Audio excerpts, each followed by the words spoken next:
What's going on, and welcome into your casual gaming news conversation for this week. I'm Nick, aka the best gamer at Co-op64. That's Connor, and this is your weekly gaming news podcast from Co-op64. Connor, how are we doing? I'm doing good. Busy weekend, but happy to be here talking games with you. How are you doing? I'm doing all right. This is a fun one. First and foremost, before we even get into housekeeping, this is the first podcast we're shooting since Extra Life. Thank you so much for your love and support during Extra Life. It really does mean the world to us to go and be able to do a 24-hour stream, a fun stream like that, show up on a weekend and have a good time. We are very, very thankful. But I'm doing all right. Played a ton of different video games this week. Just like so many games. We talk all the time about like I just play one game at a time and I'm really dialed in on that. I think that I played like 4 different things this week, and we're doing what we've been playing later. So that's going to be a good time to finally be able to talk about some of those things. And I have good news and bad news. The good news is I finally am allowing myself to not finish a video game that I'm not in love with. The bad news is that Mafia review is never coming out. So, no, but I'm doing well. Life is good. College football's on today. OSU, Texas. We're shooting that before this. Or we're shooting this before that game happened. Auburn won last night. Talked to the Pops about that game a little bit last night. It was a good time. I'm feeling good right now. Do you want to hop straight into housekeeping? Let's do it. All right. Housekeeping for you. We have an amazing Patreon. You can go and get this show 3 days early. You can get the casual gaming conversation 3 days early, and you can get a bonus episode of the casual gaming conversation each and every week. Brady and I just sat down and we had a very nostalgic conversation. We've been doing this for a couple of years now. We went over the top 5 games we streamed. I took that in a very different way, I think, than Brady took that. So if you want to figure out what I'm talking about, go watch that episode over on Patreon. At that lowest tier, you can get that episode alongside things like the Death Stranding 2 spoiler cast, the Split Fiction spoiler cast, so many spoiler casts. And also you look at what's coming up. We have things like Ghost of Yote spoiler cast and just a bunch of other fun episodes. By the end of this year, we're going to be doing a lot of like grading the year for some of these console manufacturers, stuff like that. There's just so much fun happening over on the bonus pod. Cannot wait for those episodes. At the $10 tier, you can go and get shows like Recollecting Retro, the Co-op64 podcast, and exclusive TikToks. We did a fun one this week where we posted a little vlog of Connor and I going to Super Nintendo World a couple weeks ago. That was a great time. So if you want to go and just come along this ride with us and say what's up, go and do so. It's going to be a bunch of fun. And then at the highest tier, you can get your name read at the end of each and every podcast we shoot, and you can go and potentially write in for your topic to be the 4th topic on the Co-op64 podcast. We got one of those coming up real soon. It's going to be a great time. You're not going to want to miss it. And once again, we said it throughout all of August, but thank you so much for your support over on Patreon. It really has meant the world to us. Twitch streams, Lies of B. Connor, is Brady going to get through this game? He'll get through it. I just don't know if he's ever going to get the parry timing down. He's not having fun. He just doesn't like parrying at all. Yeah, he didn't do great on the first stream. We got to see some of that not Lies of B, Brady-born frustration that we've not seen in a long time. But boy, oh boy, I think that he's going to turn it on, and it's going to be a good time. If you are decent at Lies of P, we need you to join the stream, and we need you to help out our boy. It's bad. He's bad. Second best gamer at Co-op64 though, but somehow he beat Connor. Anyways, moving along. I am streaming Ocarina of Time every Tuesday and Thursday, and Connor streaming some Silent Hill on the Wednesday stream. How was Silent Hill 1 the first time going and streaming that one? Were the scares high? Yeah, for a PS1 game with not great visuals, I think that it still delivers the fears, the frights. We ended up turning the lights off to enhance the scare factor, and I was stressing towards the end of that stream. I need to watch you in the dark, mainly so I can know when to drive over and scare the crap out of you. Yeah. Connor, I'm in your closet. Be afraid. Anyways, moving along, you can join the Discord if you're excited about things like the NFL season, the college football season. There's going to be people talking about sports in there. If you're excited for the fall slate of games that we have coming up, there are so many games coming out this fall, and I want to check out the fall preview that we just shot if you want to hear us talk about all of them. But if you want to literally just hop in and talk about what you're playing, whether it's Lost Soul Side, Metal Gear Solid Delta, Borderlands, Silksong here in a week, dude, we're less than a week away from Silksong. That's wild to think about. There's so much fun, and you're going to want to be a part of it. It is linked in the description down below for the Discord. Also, if you ever have an issue with our link tree or just anything, reach out to us. Our TikTok's inbox is open for everyone. So if you have any of those issues, we're more than happy to help out and make sure that you get into the Discord or hop over to Patreon or whatever you need. We're here to go and help out with that process. So just a heads up there. Merch, Coop64store.com. Get your mugs. It's sort of what I'll say. If you want a mug, they might never be available ever again. But everything else, we're moving storefronts towards the end of this, hopefully early in September. So I was going to say it now. Get your mugs or forever hold your peace. Coop64store.com over there. Review us over on Apple Podcasts. And if we messed something up during this show, let us know in the comments down below, and we will set the record straight on the next episode. And also, thank you so much for talking about your favorite Guitar Hero song and your favorite Pokemon and a bunch of these other random questions I'm asking. The question of today is, what is your favorite musical act from the year 2000 to 2010? Who's your GOAT? Because today I had a great conversation about the Strokes. Somebody needed a history lesson on Julian Casablancas and the team over there from New York City. Do they have to start in the 2000s? No. So here's the thing. Here's what I need from you. The music that you're discussing needs to be from the 2000s. I don't want you to bring up like a 90s band that also made a little bit of music in the 2000s. I want their career to be a 2000s band. You know? Because I know where you're at. Oasis, Nine Inch Nails. I consider both of them 90 bands. Radiohead they started in the 90s. They're a 90s band. No, they're not. They put out their best music in the 2000s to 2010s. Yeah, I guess so. In Rainbows, Kid A, Hail to the Thief, but Amnesiac. Here's the issue there. If I say Radiohead, what does everyone think about? They think about OK Computer. I don't think so anymore. Really? I think it's in Rainbows for most people now. Well, no, there's just different contingents of people. There's OK Computer people, there's Kid A people, and there's In Rainbows people. But I would say in the modern age, most people are pointed to In Rainbows as their best album. Okay. For me, my answer, do you think that you know my answer when it comes to this? Where do we stand with LCD Sound System in this conversation? Are they a 2000s band? Because I consider them a 2000s band, but I didn't bring them up today when I was talking about this question. Yeah, but it's the two records, and then Dance Yourself, not Dance Yourself. This is happening is 2010 or 11? 2011 or 2010? 2010. It is 2010. And so does that count? And then American Dream, even though we don't want to talk about it. But when I think about their work, I think everyone thinks about All My Friends, Sound of Silver, and that's 07. So they're a 2000s band in my mind. Yeah, but that's one record that people would people think put on a pedestal. I love that first record, but when people think about them, I think they think about them as a 2000s band. They think about the house music. They think about Daft Punk playing at their house. But I said the Strokes this morning. I was like, once again, the Strokes have released music in the 2010s, but let's be honest, is this it kicking off the 2000s and then having A Room on Fire and some of those other records? Like, that is the Strokes time period. Anyways, this was just a non sequitur. Let us know what you think in the comments down below. What your favorite 2000s band is, and also let me know your philosophy of what I say when I say it's a 2000s band, whether I'm wrong or right that Radiohead is a 90s band. Connor. Headline number 1. Sony is reportedly planning a Nintendo Switch-style PlayStation 6 portable. This is Andy Robinson at VGC.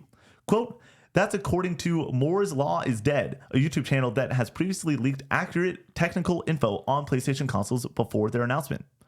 In a new video, MLID shares specific technical specifications for the, quote, PS6 handheld, end quote, which will reportedly release alongside a traditional, more powerful PlayStation 6 home console, which it says is based on, quote, up-to-date, end quote, documentation from graphics partner AMD.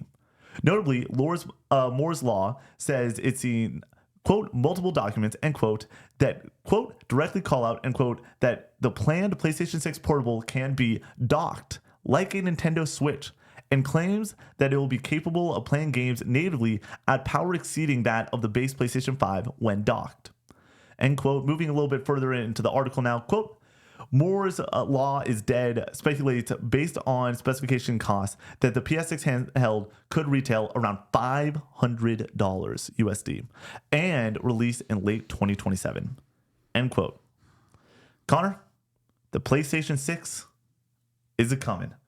We're on the back 9 of this console generation, and now we're talking about what the next generation could look like. When I would bring up PlayStation Portable, PlayStation Handheld as the Vita expert on this cast, what does this make you feel like? Yeah, I think there's a lot of ways to tackle this. First and foremost, you mentioned the PS6 being right around the corner. I know that's a lot. That's frustrating for a lot of people who weren't able to get a PS5 until 22, 23. There was shortages at the launch of the PS5 because of COVID and everything. So it feels like this generation has been shorter. But by the time we're looking at PS6 and this potential handheld, it's going to be 7 years, which is a normal life cycle for a console. I know it can be a little bit frustrating, though, for people to see these headlines, but they're going to start coming more and more often. We're going to be talking about the PS6 more often on this show and just in general, so buckle up. Yeah. And then there's the angle of, am I excited about this? As the person who enjoys these smaller handhelds, the PlayStation Vita specifically, but also dabbles with the 2DS, 3DS line and DS and Game Boy and such, and likes that smaller form factor experience, the kind of pick up and play for 15 minutes, put it back in your pocket, go along with your day, rather than the size and scope of these bigger portable PC handhelds. I suspect that this will be more in line with the Steam Deck and ROG Ally and the Xbox ROG Ally X. It can be 2029, and I'm going to mess up the name of that console. I swear, dude. So assuming that it's going to be something of that size, am I still interested in it? Yes, because it's PlayStation, and I have a huge back catalog of games from the PS4 onward that I assume will be able to run on the PS6 and the PS6 handheld. And they've done a good job of even bringing forward certain PS1 and PS2 games now that, like, this thing's going to be able to play a whole lot of games. And I think that is really appealing in comparison to something like the ROG Ally X that can only play Xbox Play Anywhere games that are available on PCs. It's really just a portable PC at the end of the day. So, which I think is a conversation that's not brought up nearly enough for that console, because I didn't know that for a long time, that it was just the Play Anywhere type titles. And obviously we go and we watch the Xbox showcase and it is play anywhere, play anywhere, play anywhere. So you just assume everything's play anywhere. But that's not the case with every first party Xbox game and some of those classic titles, especially, where I think about, like, okay, I don't want to have the questions of, is this play anywhere, when I purchase a $700, $900, $1,000 handheld console. You know, I just want them all there. Whereas this seems I would think it will have the PS5 ecosystem so well embedded that it should be able to be good to go, and you can play basically anything and everything from your PlayStation library that you have downloaded from when you were a PlayStation Plus member back in 2012, you know? Yeah, so if it's compatible on PS5 now, I assume that you're going to be able to play it. And the fact that you're going to be able to play, I'm shocked that this thing's going to be able to play PS6 games, but with upscaling technology with PSSR and whatever AMD chip, is planning, that they'll be able to get some of these games running in a way that is more scalable, lower frame rates, lower visual fidelity or resolution, but it can then be able to run on a handheld form factor. I think is really impressive, but I'll believe it when I see it, honestly. Like, that's going to be really impressive if it's able to run every PS6 game. I'm just not going to assume that is the case until we actually see that in action. But being able to take that full library along with me, being able to take the PS6 games, the new games, at least some of them, along with me, get trophies on the go, be just in that PlayStation ecosystem, is more appealing to me personally than something like the ROG Ally or the Steam Deck. I still am not going to be happy about the form factor and the death of the smaller, more portable consoles. I don't think we're ever getting back to something the size of the Vita ever again. Just this thing is going to be hulking. It's going to be massive. You're going to need like a big case. You're going to need a backpack to carry it around for the most part. It's going to be for playing in bed or going on a long trip on a plane and pulling it out for that. But I don't think this is going to be something I'm going to be like taking to work with me every single day or something like that, which is a bit of a bummer. But concessions need to be made to be able to make something this powerful, and size is going to be where that downside comes along. So I am tentatively excited about this. And then there's also the business aspect of this on, like, getting back into the portable market. It's an area of growth for them. They've been looking for areas of growth for the last this whole console generation, whether it be with live service games or subscription services with expanding PlayStation Plus and such, but or releasing games on other consoles, Xbox, Nintendo, and they're obviously exploring more of that. But this is another area that they could potentially see growth, getting people to buy 2 consoles rather than one. Yep. For somebody who's hardcore into PlayStation and likes the idea of taking some of my games along with me, but also doesn't want that lesser experience when I'm playing at home, I will probably end up buying a base PS6 for that at-home experience and then have this portable. But then you also have the people who are going to get sticker shock at that $600, $700 base console and look at this $500 version that they can dock and play all their PS6 games on and take along with them and say that that's more palatable. So they're willing to get in on that generation rather than waiting or just never getting in altogether. So you're opening up that audience quite a bit. You're now competing with Nintendo as well, who they've just kind of given that ground to for the last decade, and said that they are kind of in a separate market than them. I don't even think they looked at Nintendo as competition, and now they're going to be in head-to-head competition if they're both in the handheld space, specifically the hybrid handheld space. So there's a lot of factors here on my own personal perception of it, on the business aspect of it. I think it's all very interesting. I'm curious to see if this thing is very successful on delivering that PlayStation 6 experience, and if it's successful in getting people to be interested in it. I think both. The answer to both is yes, that it will succeed in both of those. So I'm curious about all this, and I'm excited to see how it goes. And we're full steam ahead on PS6 news, and it's very exciting. But yeah, I'm excited. I'm not stoked though, and I want to start here. The thing that excites me the most is having a cheaper option going into this next generation. Right now, the way that I've seen this before this news story came out is the next generation, with every single console going up in price, is base PS6. We're talking about a $600 console, no matter what. Mm-hmm. Like, they got away with the 500, 400 SKUs. I think that though everyone in the console manufacturing space right now is trying to just plummet those prices any way they can. And so having not just a cheaper model, a lesser model, some might say, to the base PS6, but also having it have some pizzazz when it comes to being a handheld, I think is such a smart way to do it. And you are able to make those concessions and put it on the sticker, being like, yeah, we have to make concessions, but it's a portable too. So rock and roll. Like everyone's like, I know I'm getting the concessions because it's a portable. That's why the Switch is so successful when it comes to people going and picking up third-party titles, especially when they have 2 consoles, where it's like, am I going to play Hollow Knight on the Switch, or am I going to play it on the PS5? Well, I'm going to play it on the Switch. Why? I can take it on the go. I don't give a shit about the frame rate. Obviously, that game still runs great. Maybe there's a better example of something a little bit more intensive, like a Borderlands 4 even coming up. But like, the way I see it is, getting that lower price console is going to be so important for what that next generation is going to bring. I assume that Xbox is going to go probably the other way with it, where they want to go and really say, hey, these are PCs. You are buying a PC. There's Steam. There's all this.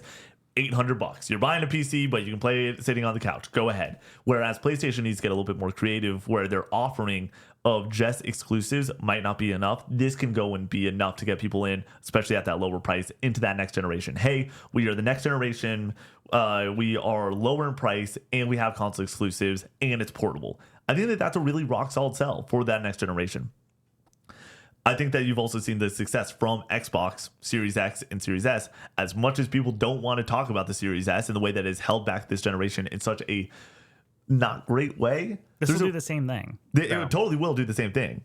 With that being said, I think that you and I both agree that games are kind of peaking already. We don't need it to be like, I'm still a year removed plus from the take about 30 frames per second and how I'm okay with 30 frames when it comes to a steady 30 frames. Do I like 60? Yes. Do I need 120? Sometimes. I like them for shooters. Is it going to lower my score if a game's running at 30 steady? No. Like that. If you're giving me 30 steady, I look at your game in the same way that I look at a game at like 60. 60 is a nice to have, but 30 is not a knock against it, in my opinion. You disagree on that, but like. I think that we are in a spot where if you're able to, on a PS6 console, go and get these games optimized properly, there are things like AI upscaling. There are things like these processing chips that are just getting better and better and better.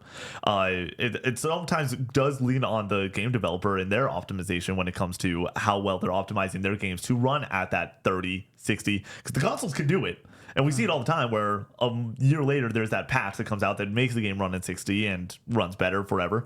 But I think that this is such a good option for the Series, like the Series S is. There's a reason the Series S triples the sales of the Series X. People that want to buy an Xbox, they want to buy an Xbox because it's not just, oh, like I like this ecosystem, but there are the people like our good buddy Sam that want to be part of that next generation and don't want to spend top dollar for it.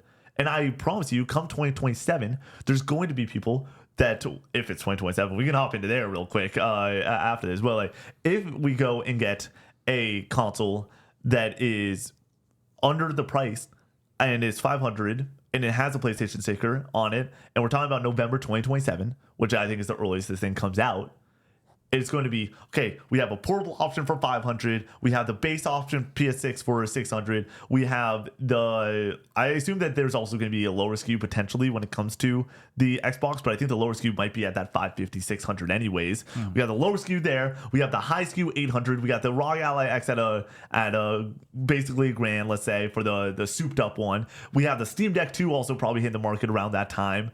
Which is, let's just call that $600-$700. You know, that's only going to get more expensive. And you look at all these options, the one that starts with $499 is going to do the best. I really believe that when we're talking about the next generation of gaming, especially when we're talking about and when you're selling it with the idea that you can play your entire back catalog on it, and it's a PlayStation console, which most people are already ingrained in that ecosystem. It's just like there's a lot of positive aspects to go along with that price point that I don't think is necessarily there for something like the Series S, which you're getting Game Pass on, but I don't think most people are as ingrained or that passionate about the Xbox brand nowadays as they are about PlayStation. Well, I think that's something we don't talk about enough. When Phil Spencer brought it up a couple years ago, they lost the most important generation. They lost out where most people were making that digital library. The reason that people, in my opinion, didn't like attach to the Xbox while they were making their digital library was they didn't have the games. And so we're also talking about, like, when you think about the best games of the past 10 years, you think about your third-party bangers like The Witcher 3 and Elden Ring even. But then you also think about a lot of first-party PlayStation video games. And those are the games that people that are hopping into these ecosystems and trying these things out, they want to go back and play the bangers. Like, how much more exciting is it that you have the entire PS4 library of God of War and The Last of Us Remastered and Bloodborne compared to a generation that was completely lost, where it's like, you can play Forza Horizon 3, have fun. Like right. That Xbox One generation doesn't have a lot of sauce to it. And so you're really banking on the promise of Game Pass continuing to deliver the new exciting games like they did this year. Something I'm very excited that, like, I brought it up in the housekeeping, but like when we were grading Xbox's year, I'm very excited because Xbox's year, in the way that they're like, we're promoting Game Pass, we're all about Game Pass. This year on Game Pass has been a banger because you have Expedition 33, you have the remake of Oblivion, you have Blueprints. Like, there's so much there. When it comes to that being on a portable console, great, that's exciting, but also guess what? Like, $500 is going to kick ass compared to a $700 to $900 to $1,000 ROG Ally. They can't play every single Xbox game too. So we're talking about that Xbox One generation being like a lost generation, and that sucks when you're talking about that back catalog that you can play on this new portable that you just got, and that's not a problem for this potential PS6 handheld. Yeah, I think that there's so much good with this PS6 handheld that it's kind of like, this is a dream case scenario. And I mean a dream case scenario, I haven't even talked about if I want this thing, but like, this is a dream case scenario from a business standpoint, because I really think that the biggest hurdle coming into this next generation is price point. It's price point and what can you offer outside of exclusivity, because I think that people are willing to go and purchase that PS6 if they're ingrained. But we talk about Matt Piscatella over at Circana does a lot of great video game data. They're not getting more players. How can you get people to double dip? And we've seen that the PS5 Pro is that niche product. It's not going to be for everyone. But wouldn't you rather go and have the niche product be a thing that is so obvious to double dip on and be like, if they're coming out at the same time, day one, I'd be like, hell yeah. Like I think not even just for what we do, but like there will definitely be a PS6 portable within the Co-op 64 studio space day one, right? Like, yeah. And compared to, we look at the ROG Ally X, and you and I have talked about this being like we both want these consoles, but like it's also like we don't have a Steam Deck yet. Like, what's going to be that thing that gets us excited? For me, it is the idea of next generation games on the go that just work. And we had a whole conversation on my stream on Thursday about PC games not working at times and being frustrating and not being this, like, it's not exactly what I want. This sounds to some level exactly like something I would want. With that being said, I'm not a portable gamer. That's why it's so fun to have you on this panel, because it's like you are somebody that basically every day plays portable games. For me, I played Hollow Knight the other night, and I played it in a portable mode where I put the kickstand up and I leaned back on my couch and I had a podcast on in the background. It was like closing out my entire day. And I was like, this is nice. And then like I was just like, part of me wants to just put it back up on the big screen though, and like take the podcast off and like be able to chill out. But yeah, last thing I'm going to ask is, and it can be simple as yes or no, is this a 2027 console? It sounds like it, and I would suspect yes at this point. And then I'm going to say no. I think that we're 2028. I think that they need to go and let there be more PS5s out there. At the same time, though, it might be good to get this out there and be like, hey, this is even cheaper than the PS5 right now at $500, because right now the PS5 just went up in the US to $550. So, yeah, maybe that is the right answer. Real quick, not on the handheld front, but on like the main console disk drive? No. Yes, there will be a SKU with the disk drive. I think there will be a attachment, just like the PS5 Pro. And yeah, it's interesting. We're moving to that digital age, and I think that, especially when we're talking about digital libraries moving over and over and how important that is for the next generation, I think that there's so much to be like, it could have a disk drive. I want a disk drive. I freaking Mafia the Old Country over there on disc. Like, what if I want to boot that one up? Does the console look like an art project like the PS5 does, or does it go for something more conventional and like just like a chill box? Yeah.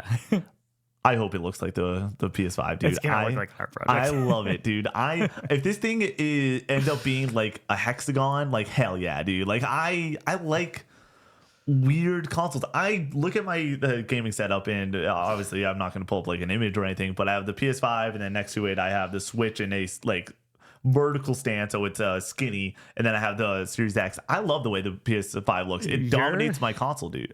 My console space. Like, I like that when people come in and I'm playing games with them, that it's the big dog. Your setup has zero sauce, dude. It's just consoles everywhere. Well, Connor, your Switch is sideways. Yeah, it has to be. I don't put it on the table behind it. I Connor, don't know. There's my home setup right now.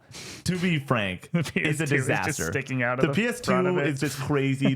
There's a stack of games with no rhyme or reason. There's like 3 copies of God of War. It's a PS4 game, a Switch 2 game.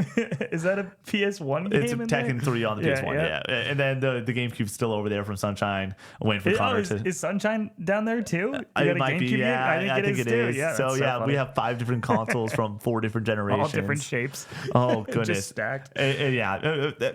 I didn't realize that this was going to turn into ranking my setup. Do you know about like that? Like, there's a Reddit or a thread or something that's like ranking setups and everything. Yeah. My setup's nasty. My setup's not great either. Your setup. I used to have a really good setup in the living room with all the retro consoles. Yeah. And like a switcher and everything. I've just gotten too many consoles that like it became just unwieldy. And then I got a CRT and put it on the desk, and now I just change out the console for whatever I'm playing at that moment. Headline: Nintendo Direct reportedly set for September as Metroid Prime 4 release date and Mario 40th anniversary speculation mounts. This is Tom Phillips at IGN. Quote, a fresh Nintendo Direct broadcast will air in September, according to a new report. Speculation around the next major Nintendo Direct date has been rife following a series of other presentations over the past few months, focusing on third-party games or individual titles, including a recent deep dive on Kirby Air Riders. Now, VGC has said it has heard of a mid-September date for the next Direct. Such a showing would be timely, as several major questions currently hang in the air for Nintendo fans, including, most importantly, a release date for Metroid Prime 4. Connor. Mm-hmm. We're so fucking back, dude. We're so back. We are in the season, and it is the best season possible because we've talked about this on CGC 2 years ago and last year, and we talked a little bit about it this year. But what does the first Nintendo Direct post-launch look like for this thing? Because and we'll get into hype level and all that stuff here in a moment. But coming into this, are you expecting it to be a hell yeah, this is unbelievable, or are you expecting this to be a couple updates and dates? I think it'll probably be somewhere in between. Okay. If you go back to the last time we talked about a potential Nintendo Direct on this show, it was back when we were on the cruise, and you can just take whatever I said during that, remove any Air Riders discussion from it, and that's what I predict will be here. And then you add in this potential Mario announcement for the 40th anniversary. So to recap, a Metroid Prime 4 date is a guarantee. Yeah, real quick, just because people want to know, Connor. September, October, November, December next year. Where are we going? September. You're the mid Shadow Drop. Are they doing it? The Direct is on the 12th, and then it comes out on the 18th. I've seen somebody say that online, and I'm like, I'm on board. I'm in. I just don't believe. No, I'm They're gonna go from Donkey Kong Bonanza to Pokemon in mid-October without anything. Connor, do not sleep on Drag and Everybody Drive. is sleeping on it, and if they're not sleeping on it, they don't like it. Yeah, if they played it, they're not a huge fan. There's no positive buzz about that game, so there's no like major game that is pushing the Switch at this moment after the hype for Donkey Kong Bonanza has died down. I understand. And here's the thing. I want to toss this one out there for you. There's this little guy named Hornet. And she's gonna sell a whole bunch of consoles for like. I don't think there's so. a hype thing there. It's coming out on Switch 1. I understand. What I'm saying is there's something to play on Switch 2 in that facet. That's very exciting, but I don't think people associate Hollow Knight with Switch 1. That's what I'm saying. But I don't think that because it's going to be playable on Switch 2, people are going to associate it with that. I think some people who already have Switch 2 are going to play it on Switch 2, but I think most people, if you're in the Nintendo ecosystem, you're probably still going to be playing it on Switch 1. I'll toss this one out there, and it's a point against what I just said, but I got to bring it up. It's on the mind. I think most people are going to associate, if they associate it with any console, it's going to be Xbox because of Game Pass. And I think that's possible. And I think that's just due to the fact that like there's so much love for this game being on Game Pass and people freaking out about that. We're gonna talk a little bit more about Hollow Knight here in a moment, so I'm not gonna try to go into a full Hollow Knight conversation. 1 week away. But yeah, I think that there's some sour takes, I will admit. So as of right now, I look at my Switch and I'm having a blast because I'm playing Mario Kart with some friends. I'm like, that's what I fucking want from my Switch experience, is playing games with friends on the couch, pizza nights, late nights, going in and swearing at buddies, being like they suck at this game. Like that's what it's all about. And so I'm still looking fondly at my Switch 2, but you're right. I'm thinking about like what we look at right now as a bang in September and a bang in October for video games. I'm not thinking about the Switch 2 for basically any of that, except for Pokemon. And even then, it's like... I mean, Pokemon's going to be huge. It's just not huge for us. But it could be. I'm kind of getting excited about it. Pokemon's going to be a big time. Yeah. Big time. It's going to be a good time, for sure. But then you also have Duskbloods, which we both agree is probably earlier next year than later. I'm going to say this now. I would not be shocked if it's January next year. That seems a little early. And if it is January or February next year, this is where you show it. You got to show it. I do think we see more Duskbloods here. I think you get one major announcement, and I think that will be Animal Crossing. I disagree. Once again, we're just reiterating a podcast from a couple months ago. I disagree with it because I think that they're holding off to get a little bit more of a player base. But when you have things like Pokemon, the player base is going to blow up anyways. And then you have the new factor here about the Mario 40th anniversary that we did not discuss the last time we talked about this potential Direct. I think that it's going to be Mario Galaxy 2 just a port of that, or like they do some like upscaling, make it run better, make it look a little bit better. But it's Connor, you're talking about Nintendo. There's no way they do that. Well, it there was improvements in the 3D All-Stars package. There was very slight improvements. That's what I expect to see here. It's either that or it's the collection of the new Super Mario Bros. Franchise, new Super Mario Bros. 1 and 2, and new Super Mario Bros. Wii. Yeah, which would be sick, in my opinion. I think that it's probably the former. I think it's probably Mario Galaxy 2. They don't seem to be like going like all out for this, at least so far. You had like the My Mario app thing. Have you seen that? Connor, don't sleep on the My Mario app. And then we could get like a Super Mario Bros. World trailer, like the movie, potentially during this, or like announcement of more cast members or something like that, because they did that at a previous direct. So they'll do some celebration here. I think that it'll be smaller rather than bigger, like the 3D All-Stars package. But that's what will fill out the direct. I'm in the boat that the thing that we're gonna get for Mario, I want to toss this one your way. Galaxy 1 and 2. I think that they won't just do Galaxy 2. I feel like that's a weird marketing thing to be like, hey, because you think to yourself, well, they've ported Galaxy 1 and the All-Star collection. It's not available anymore. But you can't get it. Yeah. So like this is a great way to go and be like, hey, 2 of the best games of all time. And when I say that, I don't firmly believe that, but Metacritic does. You know, like they are 2 of the highest rated games ever. 2 of the best games. We're doing that and the Mario movie. I think the Mario movie stuff is guaranteed. We're talking about a movie that's releasing in like April. So a first trailer. Damn. I did not know that. Yeah, I think it's April. Get in the comments. I'm not going to look it up right now, but I'm pretty sure it's April. If we're talking about a movie that's coming out in 6 months or 7 months, like going and releasing cast information, like I know that the cast is pretty filled out already between like the main characters. We know Seth Rogen's probably coming back as DK and stuff like that, and what Chris Pratt is going to come back as Mario. I couldn't think of Chris Pratt. Was Yoshi in the first movie? I don't want to spoil things. I don't want to spoil things. But yes, we could get a casting of Yoshi. I'll leave it there. It's me. It's Connor.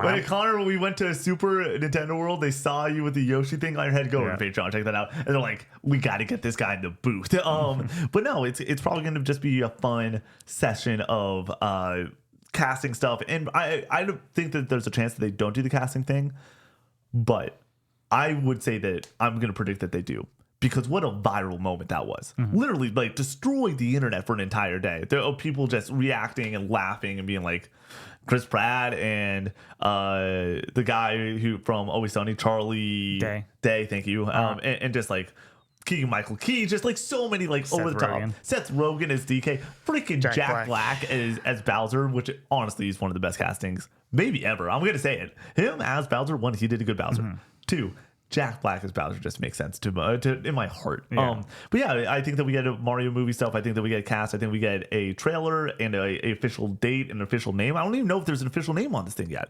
So like it leaked, I believe, but I don't Super Mario World. I think is what we think. Yeah, right? That was what the leak was. Yeah, I'm pretty sure right now. By the way, when I say the April date, I'm pretty sure it is the new Mario movie when Illumination's doing all their like reports and stuff. It's coming out in April, so I'm pretty sure there's not like the exact thing on there yet.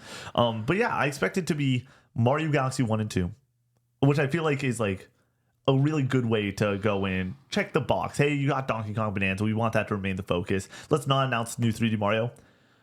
And then let's do the movie stuff, which I think is like, hey, Mario 40 years. Thanks for giving us a little bit of something. Like I don't think that all anniversaries are guaranteed bang and stuff, but I think that there's some goodness here. I think that the other announcement that you can get in this to kind of bolster the excitement would be something along the lines of a Tomodachi Life, a Rhythm Heaven. You probably get updates on those, but an announcement of that caliber. Yeah. All the way up to something like a Link's Awakening 2D remake that they did, like something on that level. Not like a full like new major AAA. I think that's higher than that. Yeah, that's what I agree with that. So I'm just trying to figure out, like, we need to do this eventually. We talked about like tier listing stuff on our end. Like we need a tier list Nintendo franchises, like eventually. A Mario and Luigi brothership type situation where you're like, oh, that's really exciting, but like it doesn't light the world on fire. I got the answer, Connor. Yeah, I have the answer, and I think that I mentioned this on the Cruise podcast, but it's been a while. Mario Maker 3. I think that's big. Well, I think that that's big too, but I think that that is like such a good way to, hey, well, let's get a Mario out there. Let's get a Mario on this console. Like, I think that they want more Mario on this console than just Kart. Oh, and now you also have like the Wonder art style. That's what I'm saying. In. So you can go and have something new and exciting there, and you can be putting elephants all over the place. Like, yeah, I think that there's something there that would be that's the high end of what I expect. I do not expect a new 3D Mario announcement in this at all. If that does happen, this table needs to watch out, because I might literally just people elbows my way through this thing. So as a recap, Metroid Prime, Duskblood's probably, maybe. Even if you take that out, I think this doesn't change that much of my perception on this. A Tamagotchi Life Caliber announcement of something random that is exciting. Animal Crossing to close it out. And a Mario 40th anniversary announcement of some kind. I think that's a rock solid, great direct. Is it like a top tier, mind blowing situation? I don't think so. Is Animal Crossing something that would like blow up the internet? Probably. Yes. So then I think just on that alone, you could say that this is extremely exciting. So I think we're in that ballpark. We're a higher tier Nintendo Direct, maybe not the greatest of all time, but very, very solid. My expectations for this, because I don't think we're getting Animal Crossing, but I do think that we get a decent one more thing. And I'm at this point where I'll say I think that the one more thing is something like a Mario Maker 3, where like I'm expecting this to be a lower key direct, which I know that's not what the people want to hear. They want to hear me get hyped. And here's the thing. We're going to react to it. So hopefully I'm fucking wrong. But I think that there's a good chance that it is chill, relaxing for most of it. And then we get a good one more thing and it's solid. But like the things that Nintendo Directs of old, once again, I've watched every Nintendo Direct. I have graded and ranked every Nintendo Direct. I know these things like the back of my hand to some level. I want to be very clear. We get like there was like 3 or 4 S tier, A tier type directs, and a lot of them were bolstered by having a Smash announcement in there, having that like extra little sauce that was exciting, guaranteed Money in the Bank exciting announcement alongside a game announcement. We don't have those game announcements or like that extra like sauce thing. So the only way to get that extra like really guaranteed hype announcement is another game. I don't think we're in a spot to get a game to go and replace something like that. I think that this direct easily could kick off with Metroid Prime 4 and getting the date there finally. And that would be good in the same way that a couple years ago. That would only be majorly exciting if it is in a week. Yeah. And then I think that the other side of it is we could go and get just the reason I bring that up was Pikmin 4, similar deal. We already knew about that. Quick trailer, get the date later. Cool. Right. But then the questions start to arise of like, I don't think you want to close this whole thing with the Duskblood trailer because that is isolating to some of your audience. And then I think that you can go and like how much is Tamagotchi Life doing, you know? But I do think we get a date for one of those games. We have to get a date for them having or Tamagotchi Life for, I would say, January most likely. I think that helps bolster the direct, but totally. It isn't very exciting. Yeah, directs are so good because they're so well paced. That is normally their like biggest strength that people don't realize, because you think about all the hype moments. But as someone that reacts to a lot of video game shit, the amount of times that I'm bored. And I got to just like, I'm waiting for that next hit. That never happens in Nintendo Directs. It's always, now we're doing a batch of headlines. And oh shit, It Takes Two is here and Split Fiction's here. I don't know why only Joseph Fares games are coming to mind. But like, there's just those quick hits. And then, all right, let's get back to another banging announcement. And then a couple more quick hits and then another banging announcement. In the 40 minutes, 45 minutes, 35 minutes, like they fly by. And so I think that I'm expecting a good direct. I hope I'm wrong. So what do you think that... You think Mario Maker 3 is the one more thing? I think that they could do that. What else could it be other than Animal Crossing? You have Star Fox, probably not. I'll freaking be bold and say 3D Mario. It could happen. Okay. Fire Emblem? Fire Emblem to close, possible. I don't think so. I'm going to say Fire Emblem to open is totally on the table. Monolith Soft? Yeah, Xeno 4. I don't think it would be Xenoblade Chronicles 4. I think it'll be a new Xeno franchise or something completely new. I think that is totally big enough to close out a direct for sure. Splatoon 3. Oh, sorry, 4. Splatoon That's 4, like point. A full Splatoon game could totally close it. I think that kind of muddies the water though, because you have Splatoon Raiders potentially this year, probably next year. If you really want to go and get the people jumping, get the people thumping, there's 2 franchises that Zelda. It's Zelda. It is 3D Zelda. And you tease it. You tease it, yeah. I don't think they want to do that after whole Tears situation again. Yeah, where they announce it way too early. I got to bring it up though. Smash Bros. It's no, Connor. It's off the table for right now. I think that yes, year one it feels off the table, but something we need to consider is there is going to be three, at least two, but most likely three major first party games that come out next year. At least those first couple of years, we were getting three basically guaranteed. We got to start figuring out what those are. And if it is Animal Crossing and that's how they want, if it's Animal Crossing and Mario Maker and Dust Bloods, hell of a fucking year for Nintendo, in my opinion. Yep. I would love to be wrong. I would love to get an Animal Crossing on this thing as soon as possible. I would love that to be a go-to. Hey, like, especially if this thing comes out next summer. How often? We're 2 summers deep on doing this now. The summer is by far the most chill time for video games. I mean, this year was a little bit more busy with Death Stranding and Donkey Kong, but still, it was only a couple major releases that we were covering. Like, how nice would it be to play Animal Crossing for 3 or 4 weeks? Like, that sounds awesome. Yeah. With that being said, I just don't know if it's going to be here. Moving along, headline, one that got brought up yesterday. This is an interesting one. Hollow Knight Silksong price possibly revealed by GameStop. And it's shockingly low. This is Grant Taylor Hill at Insider Gaming. Quote, it has been discovered by eagle-eyed Hollow Knight fans that Silksong has been listed on GameStop on Nintendo Switch for just $19.99 USD. This price has prompted many to believe it's a, quote, simply a placeholder, end quote, because they can't understand why Team Cherry isn't charging more for one of the most anticipated games of 2025. It's worth stressing that users have reportedly tried to check out with Hollow Knight Silksong in their basket at that price, but it does not go through, end quote. Any fucking chance? Okay. In the next few days, this could be debunked, by the way. Totally. Like, we could be... Like, we're coming from a place of just disinformation, so we'll shoot this on Saturday, August 30th, by the way. Just a heads up there. For the people that are watching this on Monday or beyond. And so I don't want to talk about it for too long. But I want to start here. Connor, is Hollow Knight Silksong $20? No. Yeah, I don't believe it. I don't believe it. I refuse to believe it. There's no way. Like, here's the thing. I want to go the other way with it real quick. This team, maybe they are one of the best in the biz. And I don't mean that in the sense of, obviously, the great success that Hollow Knight had. I don't mean it from the sense that Jason Schreier sat down with 2 of these guys and they just chopped it up about having so much fun and this being one of the best development cycles of all time. I mean this as they understand something that we pray other people in the games industry understand. And is that if you charge people fairly for a really good product, it can sell a shit ton. But what is fair here is something like around $40 probably. Yeah. We both, I think, are at that $40 price range. Like, we thought it was going to be about $40 you could argue or 50. 60.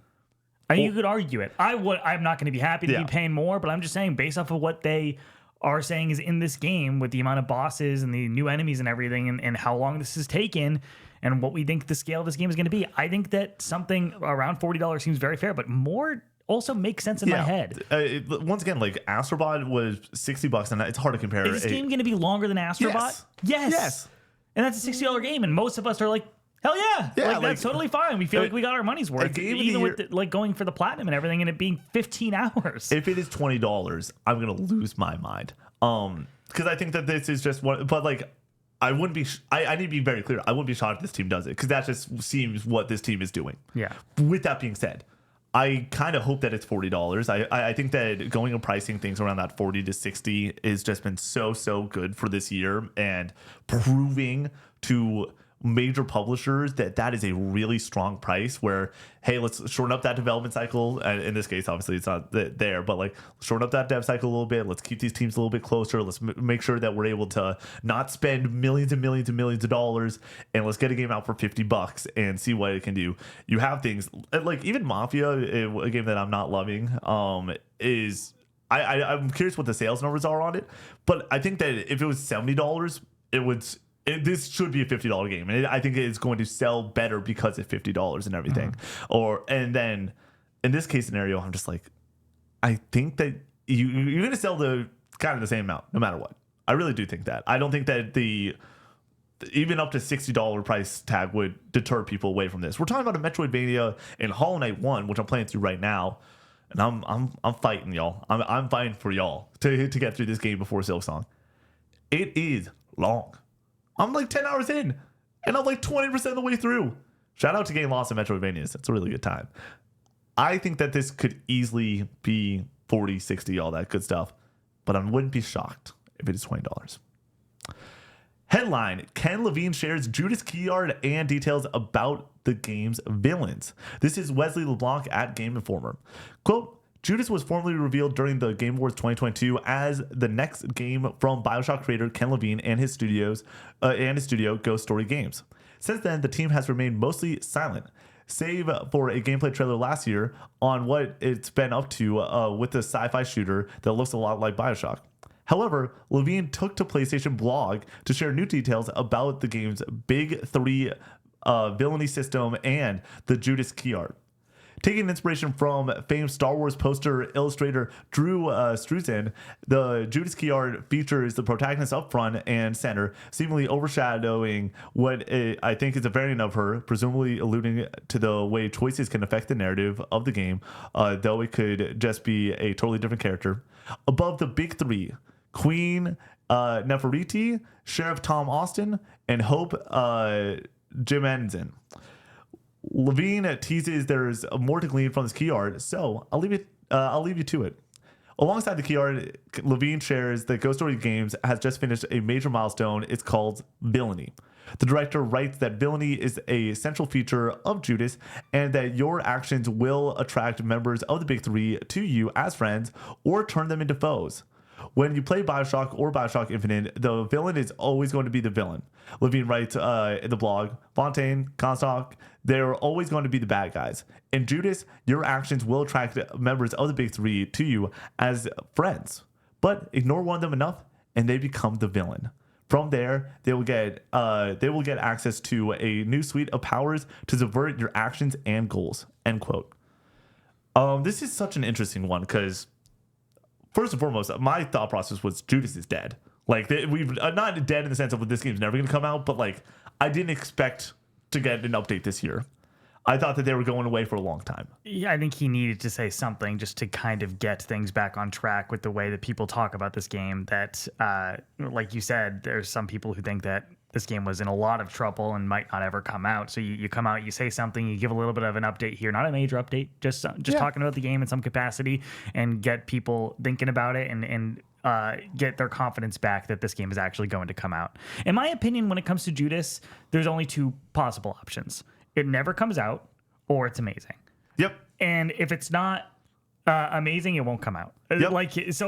Ken Levine's a perfectionist. Yeah. He will not put out a shitty product. And I think that that's why we're kind of in the position we're currently at, where like they're kind of starting over in some capacity on certain areas of the game is what the speculation is. I don't think they're starting from scratch. Totally. They just said that they hit another milestone on one of the game's key features. So I think that they're just kind of in a weird place where we thought this game could come out this year, and now it's just getting pushed a little bit further.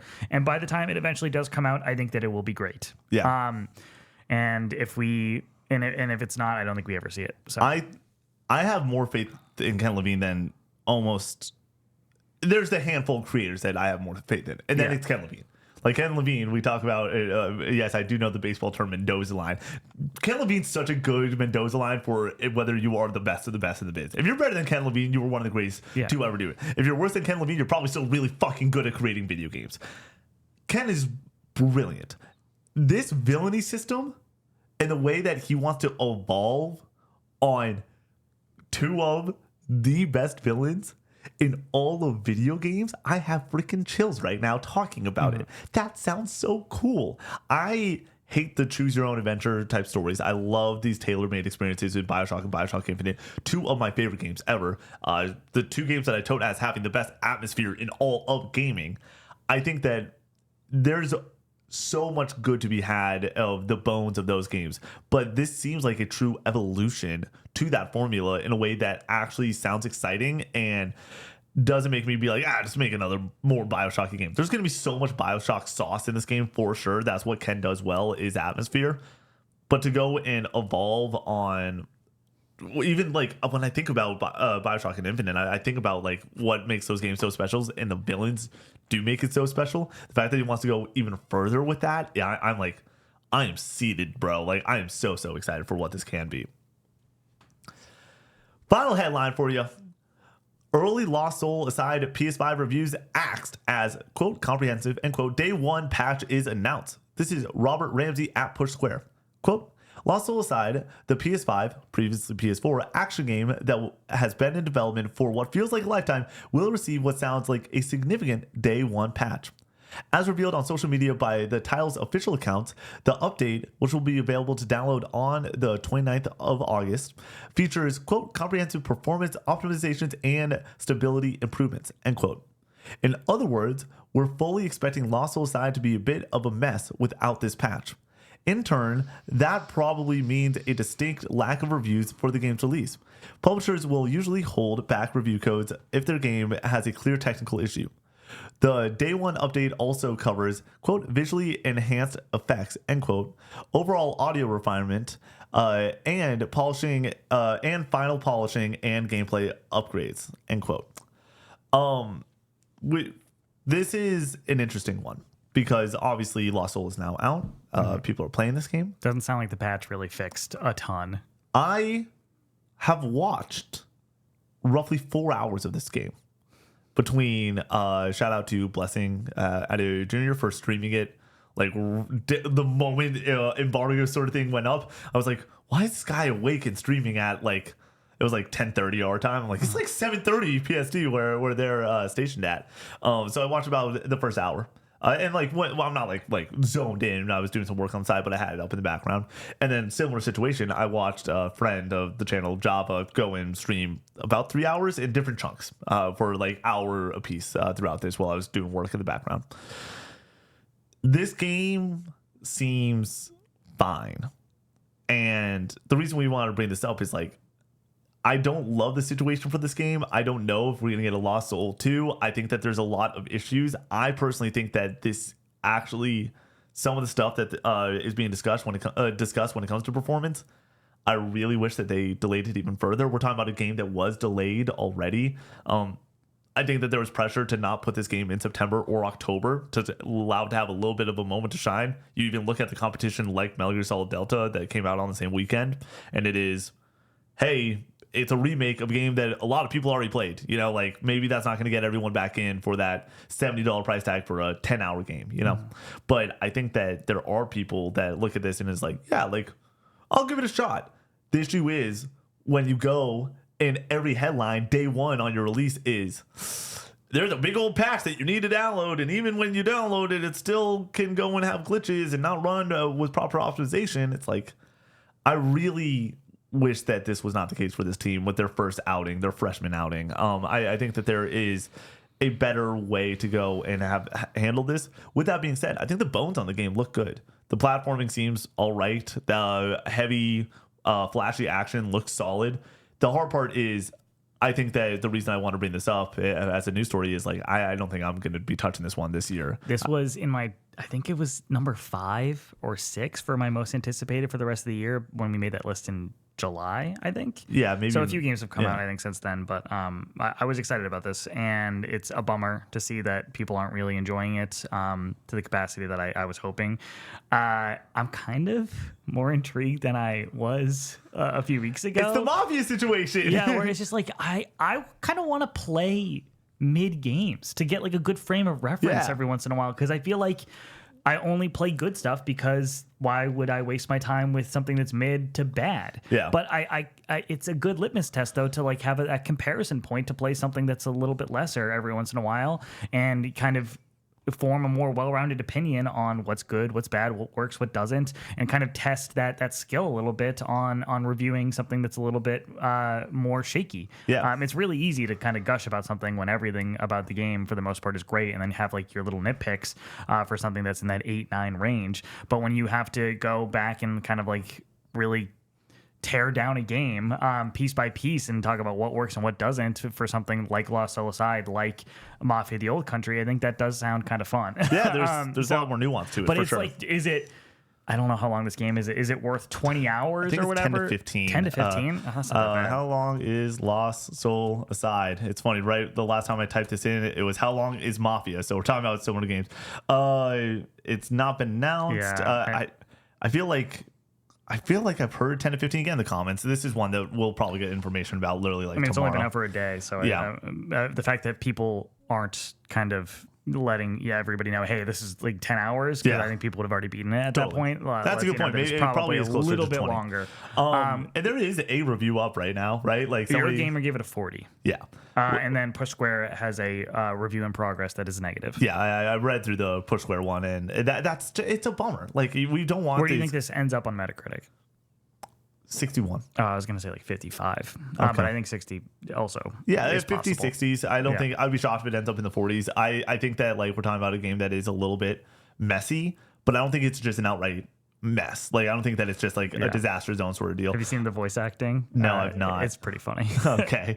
But yeah, no, I think English voice acting. The hard part is I just, it's off my radar. What, like, it's funny, we're doing a lot of fantasy football drafts this upcoming week and everything before the football season. There's certain players in a fantasy football draft that you have convictions about, and they go off your draft board. You're like, I'm just never drafting this person. I'm not drafting them at any price. I think that Lost Soul Side is a game this year that I'm not drafting at any price, which kind of stinks. It would just need to be right place, right time. There's too many games. Like there's if too it many was good like games. mid-December and nothing gets announced at a State of Play or Nintendo Direct for the rest of the year to fill in that slot, I might check it out. Here's the hard part, Connor. Is that going to happen? Probably not. No. There's just a constant flow of games all the time. Like right now, why would you play this when you could be playing Shinobi, which is apparently excellent, or MGS Delta? And then when you got Silksong the week after, and then you got Borderlands 4 the week after, or when you got Silent Hill F later this month. Like there's just so many games with that are just across the board, different genres and different excitement levels that like.